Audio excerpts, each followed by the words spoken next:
Hello and thank you for joining us on the Capitol Report on NTD Television. I'm Steve Lance. Here's a look at some of the stories we've been covering for you today. Gas prices aren't falling fast enough to evade pressure from the Biden administration and lawmakers on Capitol Hill. We look at their plan of action to deal with these elevated prices at the pump. The House passed a bill on Thursday to end normal trade relations with Russia and Belarus. We take a look. The pandemic is showing signs of a surge in China and parts of Europe. And the U.S. is still heavily reliant on the Chinese Communist Party for protective gear and pharmaceutical drugs. But is anything being done about it? Oil prices are dropping, but gas prices aren't coming down in the usual proportion. The Biden administration and Democrats say they want producers to produce more. NTD's Melina Wisecup has more. The price of oil is hovering around $100 per barrel. That's lower than a week ago. But the price at the pump is only trickling down by the penny.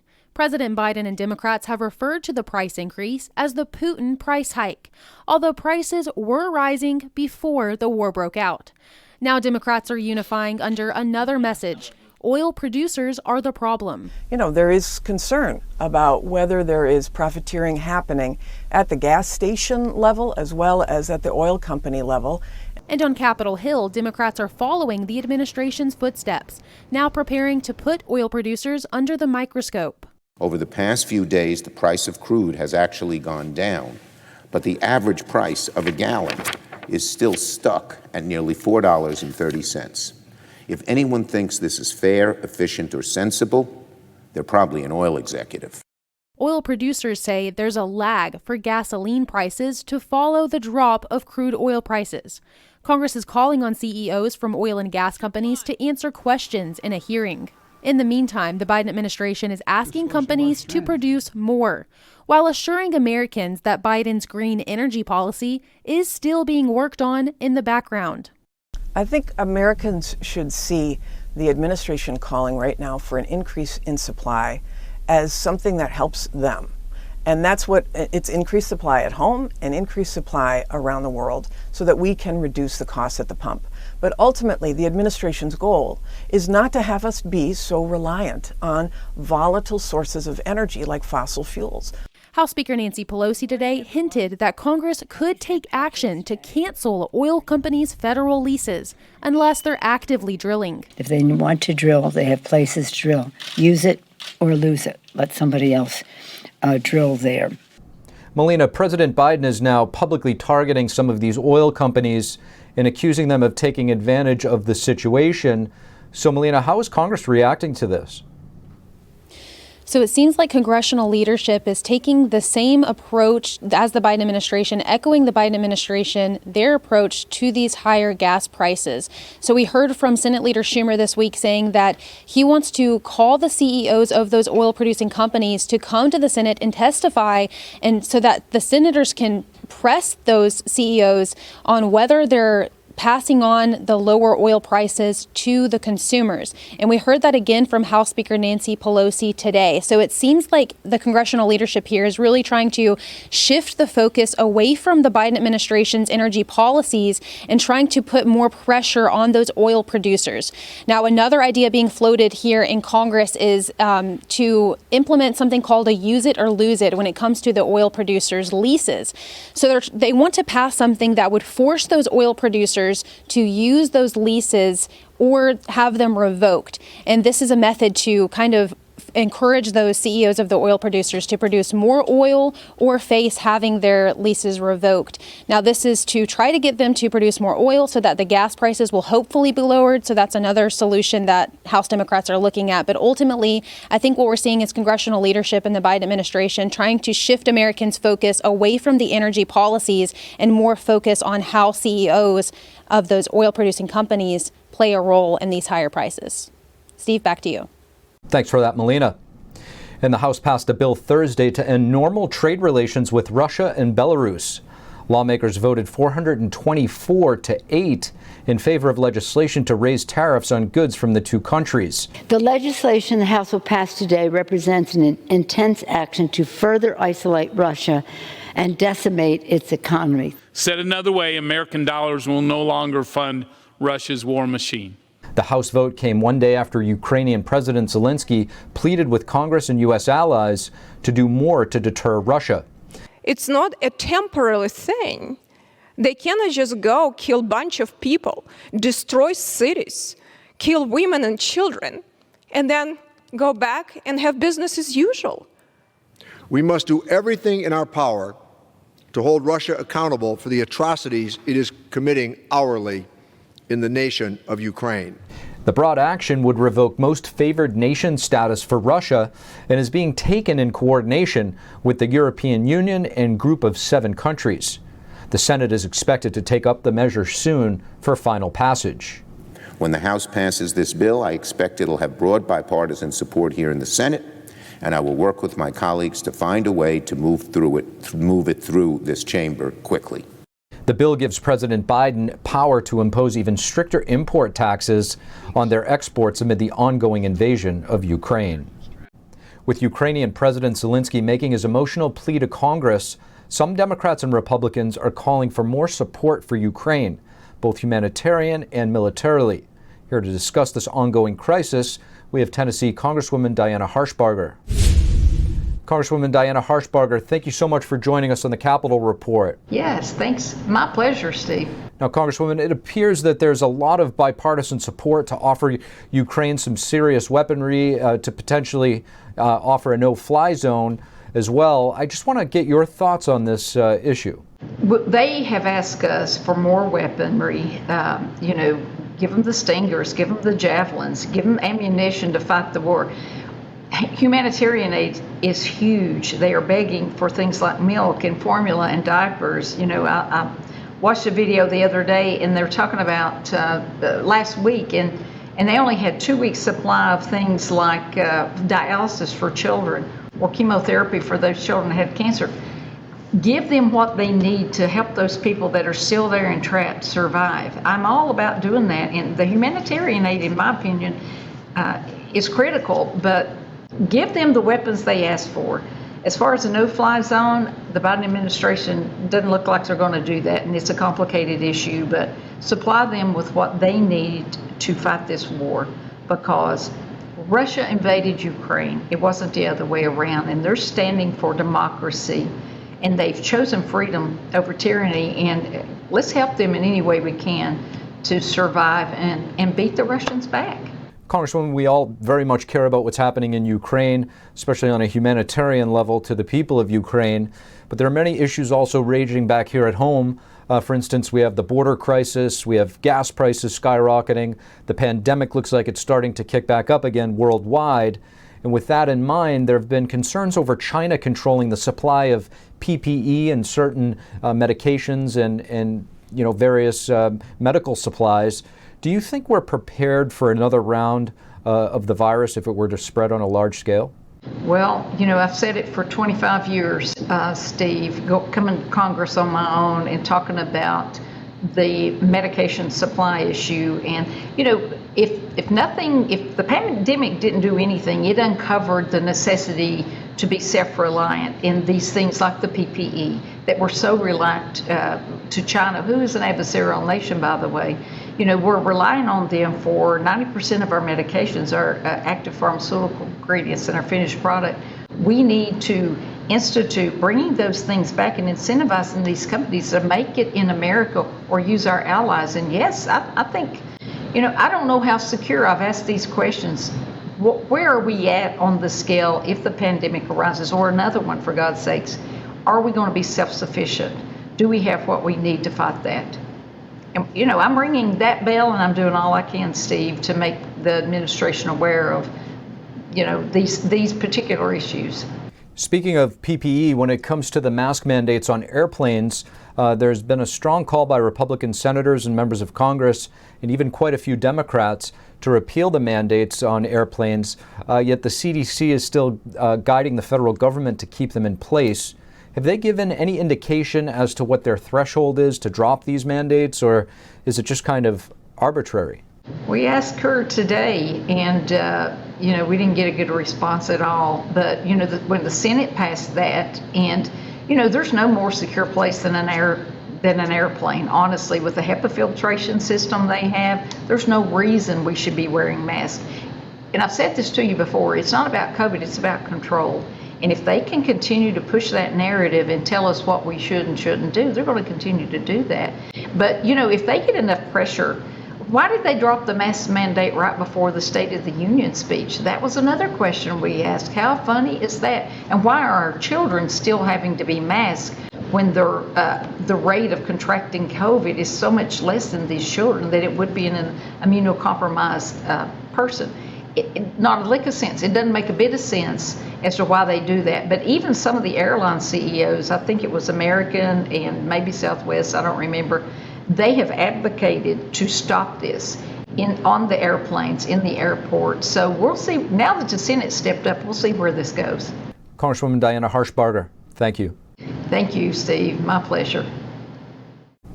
An American citizen has been killed following a blast in Chernihiv, a city in northern Ukraine. The U.S. State Department confirmed earlier today. And Secretary Blinken has reaffirmed sustained U.S. support for Ukraine in his remarks at the State Department earlier today. He expressed confidence that Ukraine would eventually be living as an independent nation once again. Blinken called upon all nations, particularly those close to Russia, to support the people of Ukraine. He said China appeared to be moving in the opposite direction. We continue to call on all nations, especially those with direct influence with Russia, to use whatever leverage they have to compel Moscow to end this war of choice. We believe China in particular has a responsibility to use its influence with President Putin and to defend the international rules and principles that it professes to support. Instead, it appears that China is moving in the opposite direction by refusing to condemn this aggression while seeking to portray itself as a neutral arbiter. And we're concerned that they're considering directly assisting Russia with military equipment to use in Ukraine. President Biden will be speaking to President Xi tomorrow and will make clear that China will bear responsibility for any actions it takes to support Russia's aggression, and we will not hesitate to impose costs. 4 GOP senators introduced a bill banning Russian uranium imports. North Dakota Senator Kevin Cramer said that banning uranium is another way to defund Putin's aggression in Ukraine. He added that America should be reestablishing its uranium capacity instead of allowing Russia to profit. President Biden has not included uranium in his ban of Russian imports thus far. Leading bill sponsor Senator John Barrasso advocates for full support of Ukraine. He criticized President Biden on Fox News Wednesday for not doing enough. And Senator Lindsey Graham, with support of 9 other GOP senators, introduced a non-binding resolution Wednesday urging President Biden to help get fighter jets and an air defense system into Ukraine. So the bottom line is, while NATO no-fly zone seems to be a bridge too far for me and the administration, there is bipartisan support for sending a package that includes fighter jets and air defense systems to the Ukraine immediately so that we can have a Ukrainian no-fly zone. Poland had previously offered to transfer their MiG fighter planes to a U.S. base in Germany in order for the U.S. to send them to Ukraine.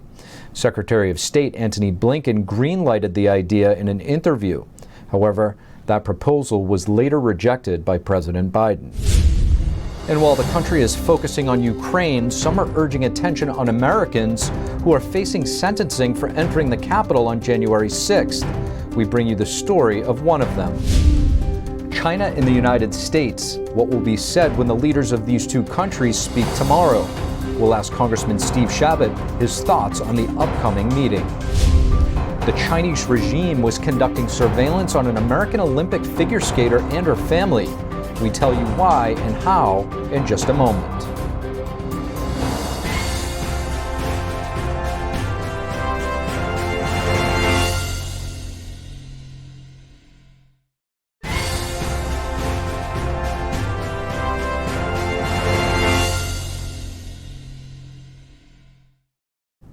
Hello and welcome back to NTD's Capitol Report. I'm Steve Lance. The family of a January 6th defendant is speaking out. This as Democrats and Republicans clash over legislation to expand efforts to counter domestic terrorism. NTD's Iris Dow has more. The heavy rain did not stop the ends of Matthew Perna from speaking out right outside the Capitol. Right now, our country is focused on the Ukraine and Russia, while our very own Americans are rotting away in jail for exercising their freedom of speech. They're calling attention to the situation facing January 6 defendants, many of whom, like their nephew, face time in prison. They also cited a lack of due process and tremendous pressure from the outside world. My brother has received hateful letters in the mail and online telling him that Matthew deserved what he got. Social media continues to fuel this flame as well. Perna, 37, took his own life in February, 2 months before he was to be sentenced. His family says he was worn down after a year of dealing with 4 criminal charges lodged against him for what they say was a 20-minute walk through the Capitol on January 6. Several Republican lawmakers stood alongside the family today. And that there are very few Republicans, very few members of Congress that are willing to speak out and stand up for these people's due process rights. Do they even believe in America and a fair justice system? Meanwhile, some Democrats are renewing their push for legislation titled Domestic Terrorism Prevention Act. They said at a hearing yesterday that it's a top priority for the country, citing January 6. It is clear that the mob that attacked us that terrible day included significant representation from white nationalists, among other hate-filled groups. But some Republicans are pushing back. Obviously, that's an effort to go after Republicans. It's an effort to go after conservatives. They're not seeking to make America safer. They're seeking to repress anybody that cares deeply about our Constitution, our freedoms. Reporting in Washington, D.C., Iris Tao, NTD News. President Biden will call Chinese leader Xi Jinping tomorrow. Biden plans to discuss China's stance on the Russian invasion of Ukraine and economic competition between the U.S. and China. This is an opportunity for President Biden to assess where President Xi stands. We have made clear our deep concerns about China's alignment with Russia and the potential implications and consequences of that. The announcement comes on the heels of warnings from Biden officials. They say that Beijing will face consequences if it helps Russia evade Western sanctions for attacking Ukraine. It also follows more than 7 hours of talks between U.S. National Security Advisor Jake Sullivan and the Chinese regime's top diplomat Yang Jiechi in Rome on Monday. Senior Biden officials described the meeting in Rome as intense. They said that Sullivan had laid out where we are, how we got there, and the risks we see ahead. We've been watching closely the subtle and not so subtle moves China and Russia have been making to form an alliance now and leading up to the war in Ukraine. Many members of Congress have also expressed concerns over this growing threat. One of those members is Congressman Steve Chabot of Ohio, and we're happy to have him on. Congressman Steve Chabot, thank you so much for joining us on the Capitol Report. Happy to be with you. Now, Congressman, President Biden is scheduled to meet with Chairman Xi Jinping of China over a phone call tomorrow. There are reports that Russia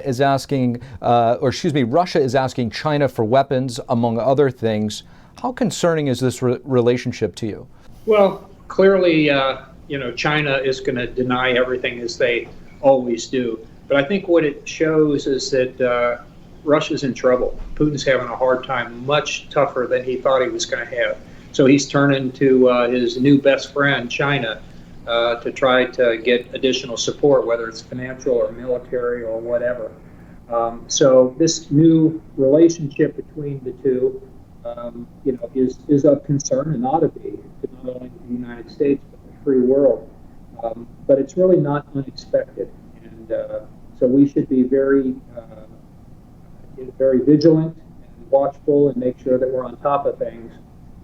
But there's no question that the two are working together.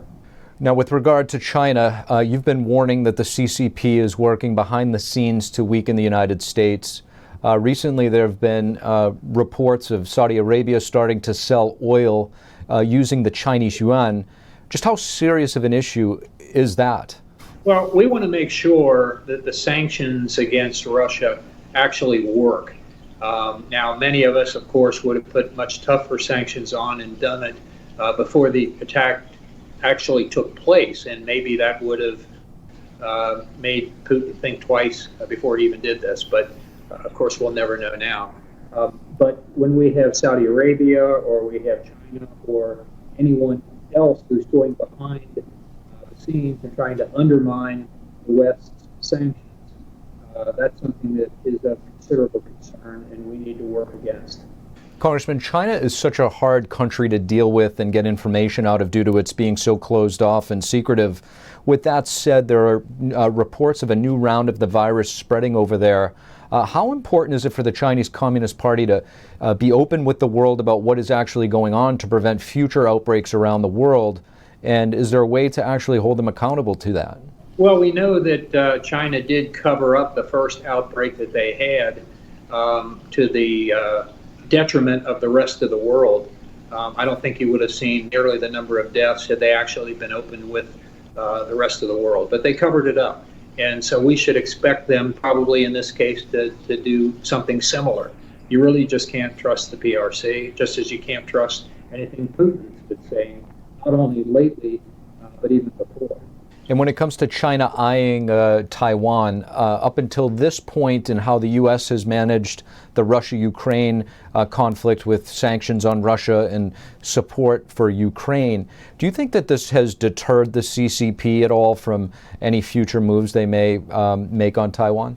Well, I would hope that President Xi looks at the difficulty that Putin has had with respect to taking over Ukraine, that he would have those same types of challenges trying to take Taiwan, and even more so, because I think it's been pretty clear for a long time that the United States is committed to Taiwan.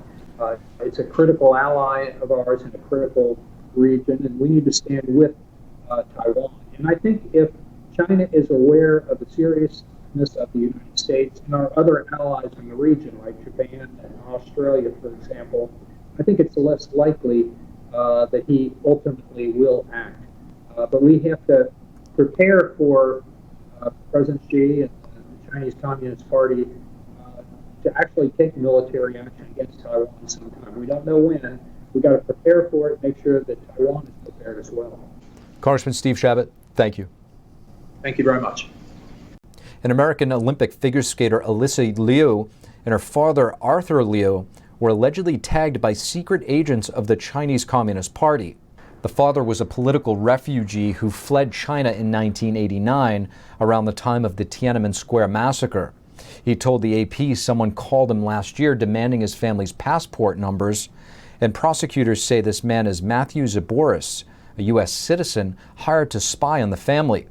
On Wednesday, the Department of Justice accused 5 men of acting as CCP agents within the United States.